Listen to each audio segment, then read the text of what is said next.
Monsieur Ibrahima Faye Souleymane ok. Merci beaucoup monsieur Ibrahima Faye. Je pense que mbokk yi ñun ñoo ko déggandoo ñaari groupe yi jafe-jafe yi nga xamante ne exposé nañ ko fi man maa ngi tudd Aliou Gérard Koita war a wax ci tuuru FRAPP. Donc man maa nekk le délégué aux revendications populaires. Dama am jafe-jafe sax pour mun a xam fan laa war a commencer exactement ndax récit yuñ fi jot a dégg bokk tey la combien ça je crois que tey la 5 xaw ma 6 même pas une semaine ñoo ngi génn ñu ne 1er mai bés bi ñu jagleel pour waxtaane xëy na ak yelleef mooy liggéeykat yi tey le 6 on se retrouve au siège du FRAPP war a waxtaanee ay conditions de travail mais ay liggéeykat ñuy waxtaanee ay patron yi nga xamante ne dañoo jàppee seen bopp ay buur lu leen neex mais la ñuy def mu mel ni nekkuñu mee ci réew loolu dafay dàq. Donc fii boo leen ñëwee siège du FRAPP ngeen gis miir bu yànj bii niñ ko peinturé ak ay révolution bu ne am lu mu daal di signifier ba ci ginnaaw fii niñ fi bind kuy bëree daan gën a war a xam ne fii seen kër la këru askan bi la ñun nag du ñu ñeexu ñebe kenn sànq maa ngi leen di dégg ñaari groupe yépp yéen a ngi doon expliquer waaw am na ñu fa ma ne la doo leen ay zoro kenn doo leen ay Spidermanu kenn ndax Thomas Sankara moo ko doon wax mu ne l'esclave qui n'est pas capable d'assumer sa révolte ne mérite pas que l'on s'apitoie sur son sort. ak jaam bi ñu teg jaam mu nangu ko kooku luñ ko def dagan na te loolu nag il faut que mu denc dafa am ay sénégalais yu jàpp ni yeneen sénégalais ko combat bu ñëw rek ñoom ñoo war a mën a taxaw ñoom ñu xeex lan mooy ndeyu tey yéen yëpp yéen a ngi dund même injustice ñu ne non yéen waa FRAPP wala yow Moussa wala yow Demba yow yaa war a nekk ne ci kanam porter combat kenn loolu doo leen ko def si vous êtes là c'est parce que dinañoo war a porter un combat te ñooñu nag mënuñu toog seeni kër. wala parfois ñun ci sénégalais ak ñoo bëgg lu yóbbu ñun ñoo naan waaw bëgguma feeñ mu mel ni mais ñu bëgg feeñ ñooñu dañoo daal di option pour mun a feeñ non loolu dafa war a jeex maanaam loolu dafa war a jeex mooy délégation de combat maanaam yëbal nit combat te alors que salaire su ñëwee wala leneen ak leneen mais su ñëwee du ñu daal di gis en fait mais ñu délégué ko keneen loolu dafa war a jeex. Donc quoi s'agit-il? Il s'agit de 2 groupes ñaari groupe ñoo fi nekk tey. bi ci njëkk mooy waa Sococim je pense que c'est pas la première fois ñoo ngi def une conférence de presse kuy bëree daan nag fii nag la amee chance parce que bi ñu defee conférence de presse ak ñoom ñu def ay manifestation gis nañ ñu ko avancé am na mais des na mais lu kii bëri parce que sànq ceema ko moo ko doon wax waruñu toll fenn ci Sénégal bi nga xamante ne ay patron dañuy toog mais seen kër bu ko jàppee ay liggéeykat comme ay kii limon yi nga xamante ne dañ koy daal di pressé ba seen xol sedd après nag mel ñu sànni lan mooy ndeyu tey nga jël ay travailleurs au fait de prestataires pendant 2 ans intérim nga leen di jëlee boo ko dugalee fii tey suba do ko non loolu dafa war a jeex gouvernement mais bi fi ñëw dafa am espoir bi nga xamante ne askan bi yëpp suscité nañu bi ñu daal di ñëwee surtout bi ñu génnee mais seen slogan boobu jubal jubbanti dama ni la jubal jubbanti warul yem ci la ay wax kese jubbanti aussi mooy li fi nekkoon te li nga xamante ne baaxul ñu sànni ko teg ko nale parce que du dëgg du yoon ay entreprise étrangère jóge mais seen dëkk ñoo fii ci Sénégal di exploiter ay nit mu mel ni comme ay jamono jaam loolu dafa war a tàkk. Je pense que waa Sococim revenir nañu bu baax a baax lii mooy code du travail daanaka lii moom moo régir képp ki nga xamante ne mooy entreprise yow ak say kii liggéeykat donte ne code du travail bi nga xamante ne ça date de 1997 même su fekkente ne li fi nekk ak a yàgg ma ne la patron yi ils sont tenus ñu respecter liñ fi bind loolu mooy dëgg mais c'est comme si que patron yi fi nekk la majeure partie la quasi-totalité de kii ni patron respecté wuñu lii code du travail bi léegi bu fekkente ne ñoom respecté wuñ ko finalement nous on se demande la question à savoir finalement lii lan lay kii ni may servir loolu mooy benn ñaareel bi suñu waxee jubbanti aussi mooy corriger injustice yi li fi nekkoon maa ngi ko doon wax sànq ceema ko moo ngi ko doon expliquer Sococim ñoo ngi violer ak yelleef mes droits kii ni offert mes travailleurs yi fi ñu ko njëkkee mooy seen article 11 bu ñuy violer flagramment te kenn waxul dara donc loolu nag il faudrait que suñu état bu bees bi si rawatina nag ministre bi nga xamante ne moom la ñuy dénk wàllum liggéey jamono yi passé ñoo ngi gis ñoo ngi signé ma ay kii ne pacte offert de civilisation mais bu fekkente ne ak pacte yooyu noonu ñoo ngi koy signé ba tey mu am ay yeneen patron ñi nga xamante ne lu leen neex la ñu nekkee mais ci réew mi finalement à quoi sert pacte boobu noonu pacte bi nga xamante ne jamono boobu patron yi ñoo ngi continuer di opprimer liggéeykat yi jamono bu ñu signé pacte boobu ay patron ñoo ngi continuer di exploiter mais ay kii mais ay liggéeykat jamono bu ñu signé mooy pacte boobu noonu ay patron ba tey ñoo ngi jël ay liggéeykat di leen dàq loolu du dëgg du yoon. beneen point bi Touba TV Océan FM benn groupe la groupe bi Global Média waa léegi ñun la question d'abord mais qu'on doit se poser groupe boobu noonu kan moo ko moom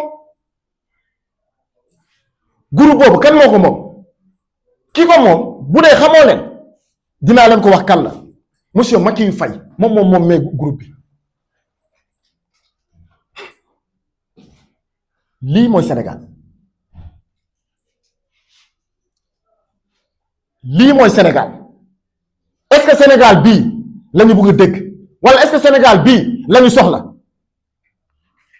waaw nii rek la mel ni comme tey man maa ngi joxe fële alors que sama waa kër sombi la ñuy lekk daanaka ñii moom lekk ñu sax ne sombi loolu mooy wax ji parce que tey sànq ba léegi maa ngi dégg mais dama ne non lii mënul nekk dëgg peut-être aussi que non mais erreur wala peut-être man mais ci beneen Sénégal laa nekk comment se fait-il que des travailleurs yu toog ñu nekk ci entreprise ci bërëb liggéeykaay pendant au moins 15 ans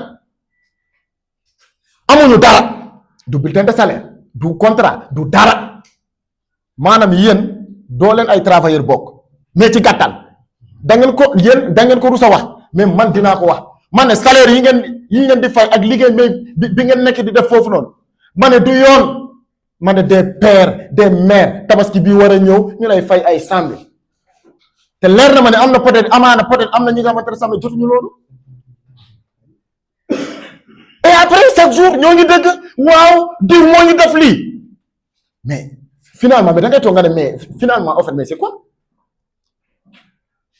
léegi liggéeykat yi bu ñu daal di jógee pour revendiquer li ñu moom seen ak seen yelleef la moo leen ciy xaar la moo si leen ci fekk dàq naa la loolu moom moo jural tey ci groupe boobu noonu mooy groupe média bi nga xamante ne Touba TV ak Océan FM ñoo ko sëkk dàq nañ fa maanaam 7 éléments ñu ne leen doon fi dugg tout simplement parce que dañoo ne ñun nag liggéey nañu diir bu yàgg amuñu contrat de travail amuñu may cotisation amuñu daanaka dara suñu condition de travail baaxul ñu ne dañuy génn pour wax te loolu mooy yoon ñu génn pour wax ñu ne leen yéegi dàq nañ leen et vous trouvez ça que ça c'est normal man ne c'est pas normal moo tax nag gars yi affaire yi du dara mbir mi mooy slogan bi ñu bind fii kuy bëree daan foog ñu xeex ah oui foog ñu xeex de parce que ñu ngi ko sekkal bokk kon ko ñoom loolu la ñu waxoon li PM waxoon rek bu dee am na ay patron fii ci Sénégal ñuy salfaañe ak yelleef liggéeykat di def lu leen neex dama ni la nañu gàtt sa ak patron yooyu ba ñu teguwaat seen li yoon wala ba ñoom ñu teguwaat mais en fait mais ci axe ba ñu respecté maanaam liggéeyu ak yelleef mooy liggéeykat parce que yéen vous êtes la cheville ouvrière dañ leen war a respecté soo jëlee tey exemple ñu nekk Touba TV Océan FM ay journaliste lañu ay techniciens ñoo fa nekk caméra yi micro yi ñoo fa nekk bopp léegi ñooñu ñoo ngi def liggéey et après en retour merci ça daanaka mais duñ ko am pour ñu mën a rencontrer mais seen patron pour ñu mën a waxtaan sax problème la wala boog ca Océan FM wala Touba TV xanaa dafa am ay yenn patron peut-être yi nga xamante ne dañuy daal di comporter comme jamono jaam mooy même tubaab yi bu ñuy ñëw fii ci Afrique pour noot nit ñi c'est parce que dafa amoon ay yeneen der yu ñuul comme ñun yi doon jàppale mais tubaab yooyu noonu xanaa loolu la mais moo fa am dama ne xanaa Touba TV ak Océan FM xanaa germinal bu Émile Zola moo fa nekk exploitation de l'homme par l'homme xanaa loolu moo fa nekk dama ne bu dee loolu moo fa nekk l'État du Sénégal est interpellé bu dee Sococim li fa xew noonu jàpp ay nit plus de 2 ans intérim bu dee loolu moo fa xew dama ne l'état du Sénégal est interpellé parce que ñoom ñoo ne jubal jubbanti nag mooy ñu jël suñu bale bi ñu dénkoon le président Bassirou Diomaye Diakhar Faye na génnee bale bi ci palais bi mu dugg ci entreprise yi parce que ba tey am na ay patron yi nga xamante ne respecté wuñu ak yelleef liggéeykat te loolu du dëgg du yoon donc boo leen ñëwee siège FRAPP fii jàppale ni que fii seen kër la te dañuy ànd ak yéen sànq ba léegi maa ngi toog fii li ma njëkk a xalaat boog xam nga mooy lan nañu waxtaan après waa kii Global Média bu ñu paree suñu conférence de presse bi nañu waxtaan nañu déposer une lettre d'information ñu dem manifester ci buntu entreprise bi loolu mooy dëgg parce que ñoom mënuñu tere nelaw ñu xañ ñu soble pomme de terre ak xar ak bëy ñoom ñu toog noonu ñun ñu toog ne croiser les bras loolu buñ ko defee rek day yomb trop de nañ leen tànkal te set yi ñu dàq nii dama ni la nañ leen rétablir seen droit dem nañu nag justice kon nee nañu amul négociation nañu dem ak ñoom ba mu neex wante nag bu ñuy dem justice lii yoon wax nañ ñu ko may ba mu jeex tax duñ leen may dara ñu nit ñi nekk Océan FM ak Globe xawma waa Océan FM ak waa Touba TV ñu leen di noor foofu boo leen di yaakaaree ni que keneen moo leen di ñëw sauver yéen a ngi nax seen bopp ma ne kenn du xeex ci place su kenn bu ñuy noot nit métit bi nu muy méttee yow bu fekkente ne pare pour génn kan moo lay sauver waa Sococim defoon nañ ko seen buntu entreprise dañ koy defaat bale passé bi ñu ko defee noonu neexoon na lool ak suñu slogan yi dañ koy defaat ba mu neex waa Sococim bu dee da ngeen yaakaar ni que ci loolu da ngeen maanaam da ngeen ñoo poussé xawma ci ay seen pièce xamoo leen nag yéen a dugg mais ci en fait nag mais ci pièce boobu ndax yéen a ngi wax ndax jour bi ñu bëggoon def suñu manifestation da ngeen yaakaar ne ñun waa FRAPP ay dof lañu ñun duñu ay dof te dañoo yàq xeex waa Sococim vous avez fait exprès jour manifestation boobu ngeen woo ñu ci table négociation ñun waa FRAPP ay nitu jàmm lañu nag wante boo leen ñu bippee ñu wan leen ni que ñun ñoo leen ëpp crédit moo taxut bi nga ñu woowee ci table négociation ñu yabal le député Guy Marius Sagna nekk membre du FRAPP dem table négociation man mii ak sama camarade yi ñu demoon ci buntu entreprise bi manifester ba mu neex bii paa nag dañ koy defaat te bii paa lay gën a saf bii paa dinañ fa def poobar def ci kaani def ci leneen même ciment boobu noonu dinañ ko fa sotti yéen waa Sococim attendez-nous nous allons venir Global Média mooy waa Touba TV ak waa Océan FM monsieur Makiyu Faye peut-être que yëgoo li fa xew amaana soo yëgoon ni que sa employé yi ñoo ngi leen di opprimer ñoo ngi leen di brimander ñoo ngi leen di def lu ne peut-être que da nga doon jóg mais puisque yëgoo nag ñun dinañ la ko yëgal ci conférence de presse bii di la xamal ni que ci sa entreprise boobu am na 7 éléments dañ leen dàq di la yëgal ci sa entreprise boobu noonu techniciens yi fa nekk journalistes yi fa nekk lu ñuy dund foofu du dëgg du yoon monsieur Macky Faye di la yëgal travail yi nekk ci Global Média mooy sa groupe boobu noonu mooy mu rejoindre mooy Touba TV ak Océan FM lu ñu nekkee foofu du dëgg du yoon travail yooyu lu ñu fa nekkee mooy même temps wu jaam lu ñuy dund lu ñu fa nekkee daanaka moo gën a métti monsieur Macky Faye bu fekkente ne déggooñu ñoo ngi lay xamal ni que sa travail yi fa nekk daanaka nii la ñu mel comme ay citron comme ay limon dañ leen pressé ba pare ñu kii la bëgg leen sànni donc bu fekkente ne yëgoo ñoo ngi lay yëgal monsieur Macky Faye ma daanelee foofu mooy bu ñu paree nañu waxtaan tabaski baa ngi ñëw dañoo war a jënd soble dañoo jënd war a xar ak yooyu noonu kon ko mbir mi toll na fii nañ ci dem nous sommes ici au siège du FRAPP en compagnie de 2 collectifs nous leur disons qu'ils ont tout le soutien et la solidarité de notre organisation qui est le FRAPP. Tout à l'heure nous avons entendu les 2 groupes revenir sur les difficultés auxquelles chaque groupe est confronté. Je reviens d'abord sur le cas de Sococim. Sococim qui se croit tout permis. Sococim qui est une entreprise basée ici au Sénégal, mais qui pense que peut-être qu'il est dans un autre pays. Il ne respecte même pas les textes qui le lient avec ces travailleurs-là.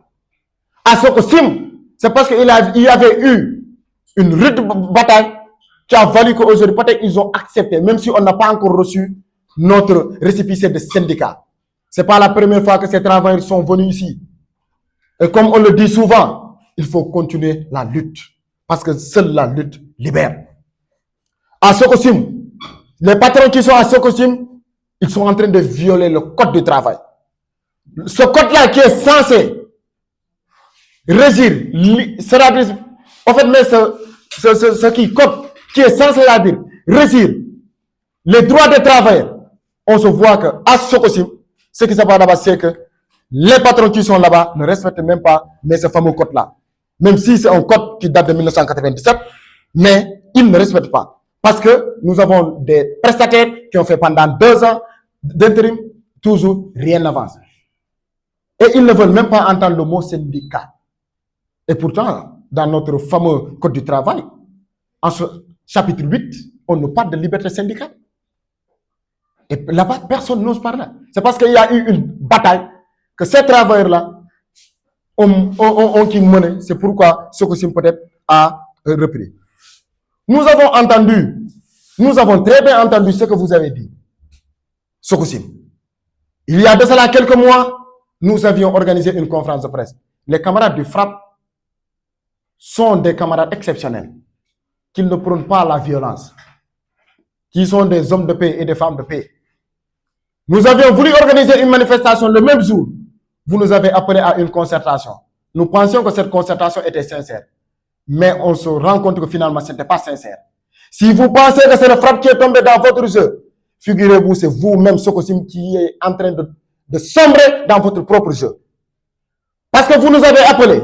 Nous avions envoyé le camarade Guy Marius Sagna répondre à votre convocation, mais cela ne nous a pas empêché d'organiser une manifestation devant votre entreprise. Entre-temps, qu'est-ce qui s'est passé? C'est des intimidations, c'est des convocations. Tenez-vous prêts. Si vous pensez que nous n'allons pas revenir, vous vous trompez. Dans les jours à venir, ce que nous avions fait il y a de cela quelques mois, nous allons refaire ça. Et cette fois-ci, même si vous nous appelez à une négociation, on ne va pas vous répondre parce que vos négociations, en réalité, ce n'était pas sincère.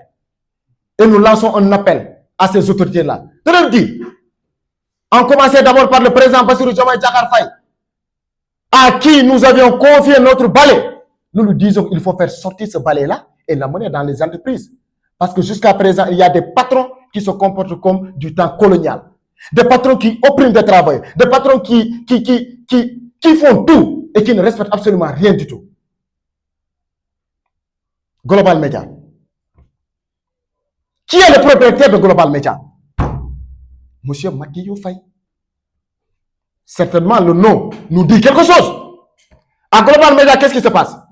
C'est des travailleurs qui, au moins pendant 15 ans, ont servi avec dignité et loyauté. En retour, qu'est-ce qu'ils ont? Pas de contrat, pas de cotisation, rien. Même pour les salaires, on les paie par billetage. Global Media. Monsieur Makiyo Faye, certainement, peut-être que vous n'êtes pas au courant. Et puisque vous n'êtes pas au courant, nous allons vous donner les informations. À Global Media, vos travailleurs là, c'est-à-dire les employés qui sont à Global Media, certains ont fait pendant 15 ans. Et c'est des salaires misérables. Parce que pour un mère, soutien de famille, on te paye 100 000 francs. Certains ont moins de 100 000 francs. Avec notre Sénégal là, avec le PM qui nous avait dit que nous sommes au 7e ciel, sous-sol. Donc c'est extrêmement difficile. Si nous avons cette force, mais de tenir, c'est parce que nous n'avons pas le droit de laisser ces travailleurs-là. Nous n'avons pas le droit de pleurer. Mais si nous avions le droit de pleurer, on allait pleurer aujourd'hui. Des choses qu'on ne va pas faire. En parlant de la situation de Global Media, nous faisons allusion à tous ces travailleurs, à tous ces techniciens, à tous ces journalistes qui dans leur coin souffrent, qui dans leur coin sont opprimés par leurs patrons. Et ensuite, ce sont ces patrons-là qui nous parlent aider à la presse. Et quand on leur donne les aides à la presse, les travailleurs qui font le travail, ils ne voient absolument rien du tout. L'exemple est là. Monsieur Macky Faye, certainement vous n'êtes pas au courant de ce qui se passe actuellement. Nous allons vous informer. 7 de vos travailleurs ont été renvoyés. Pourquoi? Parce qu'ils ont juste demandé de meilleures conditions de travail. Et puisque, via vos avocats, vous avez dit que vous n'allez pas négocier, eh bien, il faut respecter tous les droits des travailleurs. Ça, c'est un. Deuxièmement, ces travailleurs qui sont là-bas, il faut revoir leurs conditions de travail. C'est là où nous interpellons le ministre du Travail, de leur dire que le ministre du Travail, il faut sortir de vos bureaux. Il faut sortir.